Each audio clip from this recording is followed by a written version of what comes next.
বাবরি মসজিদ ভেঙে গেছে, দুঃখর কি আছে? বাবরি মসজিদ ভেঙে রাম মন্দির তৈরি হয়েছে, এতেও দুঃখ নাই।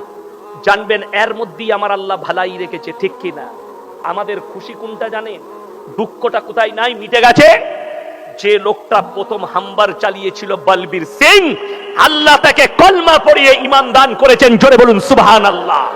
এটাই ইসলামের জন্য কামিয়াব, এটাই ইসলামের জন্য কামিয়াব। কেউ তাকে দাওয়াত দিতে যায়নি। বড় কষ্টের বিষয়, দুই বন্ধু, কয় বন্ধু বললাম? বলবীর সিং আর তার আর এক বন্ধু।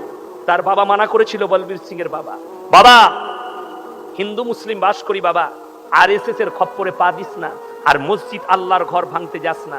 সে তার বাবার কথা মানেনি। সে বললে না, আমাদের মিশন হচ্ছে মসজিদ ভেঙে দেবো। শুনেলেন? সেই ছেলে মসজিদ ভাঙার পর তারা দুই বন্ধু দুটো ইট এনেছিল। কটা ইট বললাম? দুটো। বলবীর সিং তার বন্ধুকে বললে, আমিও তো একটা ইট নিলাম, তুই একটা ইট নিয়ে এলি, কি করবি? তার বন্ধু বলছে, আমি নিয়ত করেছি এই ইটটার উপরে সকাল আর সন্ধ্যা দুটো টাইম পিশাব করব। জোরে বলুন নাউজুবিল্লাহ। পিশাব করব, আল্লাহর ঘর মসজিদ, পিশাব করব। আজকে মুসলমান বলে দিই, আল্লাহর কুদরতটা শুনে যান।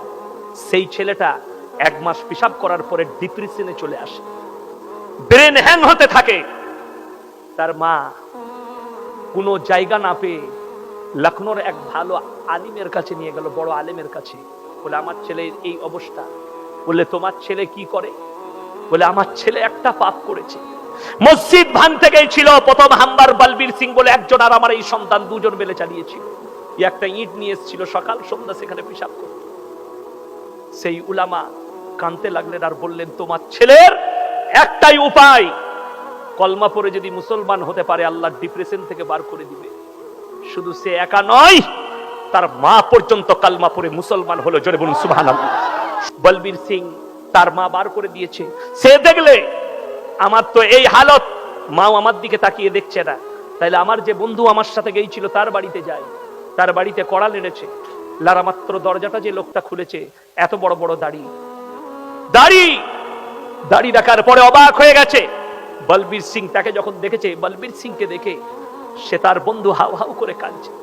হে বলবীর, আমি বলেছিলাম না আমি ইটের উপরে পিশাব করব? এই পিশাবের বদৌলতে আল্লাহ আমাকে কালমা দান করেছে। জোরে বলুন সুবহানাল্লাহ। বলবীর সিং বুকে জড়িয়েছে আর বললে, চল, তোর কোন মৌলবি তোকে কালমা পড়িয়েছে তার কাছে নিয়ে চল। আল্লাহ বলবীর সিং কেও কবুল করলো। কালমা পড়ার পরে ওয়াদা করলো, আমি আল্লাহর কাছে ওয়াদা করছি, আল্লাহ আমি যতক্ষণ পর্যন্ত 90টা মসজিদ আমার হাতের দ্বারা না তৈরি করব, তুমি আমাকে মৃত্যু দিও না। বলবীর সিং 74টা মসজিদ তৈরি করে তারপরে আল্লাহ তাকে মৃত্যু দিয়েছে। সেই লোকটা জান্নাতি। জোরে বলুন নারায়ে তাকবীর।